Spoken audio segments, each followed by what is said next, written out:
The first day I walked into the Whitfield mansion, I knew something was off. My name's Summer Taylor, 26 and desperate enough for cash to take a job cleaning up after rich people. You'll be responsible for the East Wing, including the twins' rooms, Gerald explained, leading me through hallways that probably cost more than my entire apartment. The twins require special consideration. They're blind. We entered a massive living room where Olivia sat at a grand piano, fingers dancing across keys with incredible precision. Her brother Owen lounged nearby, headphones on, seemingly scrolling through his phone. Olivia, Owen, this is Summer, your new housekeeper. Olivia stopped playing, her head turning in my general direction with unfocused eyes. Another one? What happened to Maria? Left for personal reasons, Gerald said quickly. You mean she couldn't handle Vanessa? Owen smirked. I noticed something strange. How was a blind kid navigating a phone so effortlessly? The front door slammed, and a woman's voice echoed through the hall. Gerald, the car service was late again. A stunning woman stormed in, stopping when she saw me. Who's this? The new housekeeper, Miss Vanessa, Gerald answered. Vanessa looked me up and down. Well, at least you found someone presentable this time. I clean houses, not model for them, I said before I could stop myself. Olivia suppressed a giggle while Gerald shot me a warning look. Just remember your place, honey. Jackson doesn't like staff with attitude. Later, while cleaning Olivia's bathroom, I noticed prescription bottles with her name. Eye drops for conjunctivitis. Why would someone blind need medication for an eye infection? At dinner, Jackson Whitfield proved to be everything I expected. Mid-40s, obscenely handsome in that way only wealth can polish, and dripping with fake charm. Summer, welcome to our humble home, he said, raising a glass of wine that probably cost more than my monthly rent. I watched Owen perfectly spear every piece of food without hesitation. Olivia accidentally knocked over her water glass, and Vanessa made a snide comment about special needs being exhausting. After dinner, while collecting mail, an opened envelope caught my eye. A thank you letter from the National Blind Children's Foundation acknowledging Jackson's generous donation as a parent of visually impaired children. Another envelope contained what looked like government benefit information. First day going well? Gerald appeared suddenly behind me, quietly taking the mail from my hands. Just trying to learn the routine, I said, heart racing. Some things in this house aren't routine, Summer. Some things aren't what they seem. As I headed to my car that night, I saw Owen in his bedroom window, curtain pulled back, clearly watching me leave. Our eyes met before he quickly dropped the curtain. These kids weren't blind, and somehow I was now part of whatever twisted game the Whitfields were playing. I couldn't sleep that night, my mind racing with questions. Why would a family fake blindness? The next morning, I brought Olivia and Owen breakfast in the sunroom. Hope you guys like pancakes. Made them myself, I said, setting down the tray extra loudly. Owen's head turned precisely toward the sound. Too precisely. Thanks, Summer. That was nice of you, Olivia said, her hand reaching out with practiced uncertainty. No problem. Oh shoot, forgot the syrup. It's right there on the side table if you want it. Neither moved toward it. Interesting. So, what do you guys do for fun around here? Owen snorted. What do blind kids do for fun, Summer? I play piano, Owen games. Audio games, Owen cut in quickly. Special headsets. Cool. My cousin's blind. Uses this app that tells him the color of his clothes so he doesn't mismatch. You guys use anything like that? They exchanged a quick glance before catching themselves. Dad picks our clothes, Olivia said. Over the next few days, I left objects in unexpected places. A book on the floor, a chair slightly out of position. Neither twin ever stumbled. Gerald, how long have you worked for the Whitfields? I asked while helping him polish silver. Since before the twins were born. So you knew their mom? His polishing slowed. Charlotte was extraordinary. What happened to her? Accident? The children were 8? The same accident that blinded them? Gerald's jaw tightened. You ask a lot of questions. Just trying to understand the family dynamics. Understanding isn't part of your job description. The curious ones never last. That afternoon, I overheard Vanessa on the phone. They're doing fine, Jackson. The new girl hasn't noticed anything. Owen won't have another slip like with the last housekeeper. Training. Slip. I was right. The next day, I deliberately dropped a tray of hot chocolate near the twins. Shit. Sorry, guys. Olivia flinched visibly from the flying liquid, while Owen didn't react at all until a beat too late. What happened? Just me being clumsy. Olivia, you okay? Looks like some got on your sleeve. She froze. I felt it. It's hot. Let me see if it burned you. I grabbed her arm, whispering, I know you can see. Both of you. The color drained from her face. That night, I snuck into Jackson's office. In his filing cabinet, I found a folder labeled Charlotte, Accident. Inside was a police report. Victim had confronted husband about financial irregularities before witnesses heard argument. Another folder contained recent medical records for the twins, 20/20th's vision for both. I told Gerald you were trouble. I spun around. Vanessa stood in the doorway. How much are the disability checks worth? The tax write-offs? The charity donations? You understand nothing. Those children watched their mother die.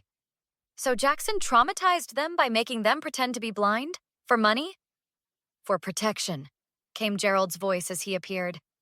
The accident wasn't an accident, Summer, and the person responsible still wants the twins silenced. My heart pounded in my chest as I stared at Gerald and Vanessa. What do you mean, not an accident? Are you saying Jackson killed their mother? Gerald glanced nervously at the door. Keep your voice down. These walls have ears. You've got 5 seconds to explain before I call the cops. Vanessa laughed coldly. With what evidence? You broke into private files. Who do you think they'll believe? The maid or the philanthropist? I backed toward the door. I'm out of here. Summer. Gerald grabbed my arm. The twins need someone on their side. Charlotte did too. The next morning, I hid my phone in the twins' game room, recording app running. After lunch, I retrieved it and listened with headphones. Owen, did you see that new housekeeper snooping in Dad's office? Vanessa was freaking out. She knows we can see. I'm sick of this blind act. You want to end up like Mom? That was different. Mom found out about Dad's charity scam. And look what happened. They made it look like she tripped. We were there, Olivia. That's why we play along. That night, I knocked on Olivia's door. Can I come in? No pretending. I have proof you can see. She hesitated, then nodded. Inside, Owen was sprawled on her bed, playing a video game. He jumped when he saw me. Relax, I just want the truth. Olivia locked the door. Dad will fire you. Your dad's stealing disability money and charity donations. Your mom found out, didn't she? Owen threw down his controller. She confronted him at some fancy party, called him a fraud in front of everyone. Then she had her accident, Olivia added, making air quotes. We saw Vanessa push her, Owen whispered. But Dad made us say we didn't see anything because we were blind from an earlier accident. So you've been pretending since you were 8? For 9 years? Olivia nodded. At first, it was just for the insurance money, then the disability checks. Then Dad started the foundation. The Whitfield Fund for Visually Impaired Youth, Owen said bitterly. Millions in donations. 10% actually goes to blind kids. Why don't you run away? He's got our college funds locked up, Olivia explained. Plus, he's our legal guardian until we're 18. Which is in 3 months, Owen added. We just need to hang on. The door burst open. Vanessa stood there with a security guard. I knew it, you little traitors! The next morning, Jackson called me into his study. I understand you've been filling my children's heads with dangerous ideas. Like the truth about their mother's murder? His smile never wavered. You're fired, effective immediately. If you contact my children or speak about my family to anyone, you'll regret it. Are threats your answer to everything?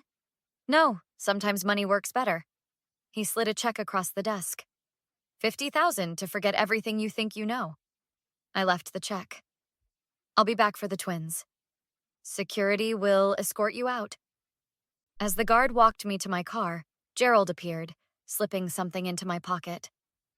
Don't look now, he whispered. Later, at my apartment, I found a flash drive. It contained videos of Jackson coaching the twins on blind behaviors, financial records from the foundation, and an audio file labeled Charlotte's Last Words. I plugged in my headphones and pressed play.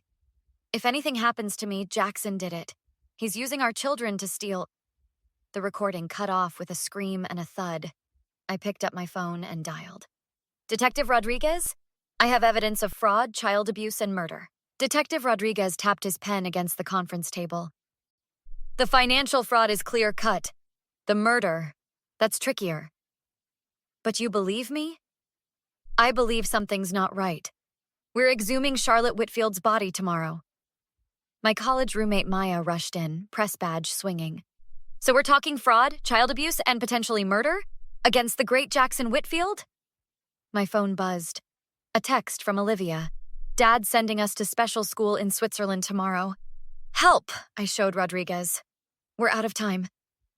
That night, Maya parked down the street from the mansion while I called Gerald. The twins' passports are in Jackson's safe. Can you get them out?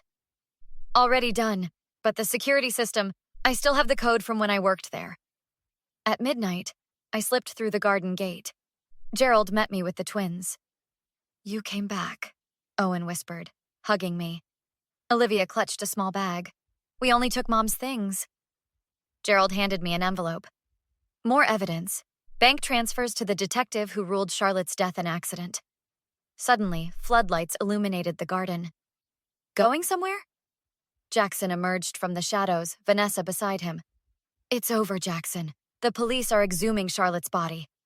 You stupid girl. I own half the police department. Maybe, but not Detective Rodriguez. Police cars swarmed the driveway, lights flashing. Vanessa bolted but was tackled by an officer. Jackson lunged for the twins, but Gerald stepped between them. 2 weeks later, Maya's exposé hit the front page. Blind fraud, Millionaire's deadly deception. The DNA results from Charlotte's exhumed body showed skin cells under her fingernails matching Vanessa's DNA. Murder charges followed. Jackson and Vanessa were denied bail. His empire began to crumble as investors pulled out. At their Aunt Eleanor's house, I helped the twins sort through scholarship applications. Think we'll have to testify? Owen asked. Probably, but I'll be right there with you. Olivia looked up from her laptop. The foundation donors are creating a real blind youth scholarship in Mom's name. Your mom would be proud of you both. Summer, Olivia said softly. We wouldn't have made it without you. Sure you would. You're survivors. No, Owen insisted. We were prisoners. You gave us back our sight in more ways than one. My phone rang. Detective Rodriguez. They found Jackson's offshore accounts. The twins' trust funds are being recovered. Justice wouldn't bring Charlotte back. But as I watched Olivia and Owen laugh together freely for perhaps the first time in 9 years, I knew healing had begun. What would you have done in Summer's position? Would you have risked everything to help the twins, or taken Jackson's $50,000 hush money and walked away? The line between self-preservation and doing what's right isn't always clear. Share your thoughts in the comments below. Would you have been brave enough to stand up against a powerful man like Jackson, knowing he could destroy your reputation or worse? If this story resonated with you, please hit the like button so more people can discover it. And if you enjoyed this type of content, subscribe to the channel for more compelling stories that explore moral dilemmas and human courage. Thanks for watching.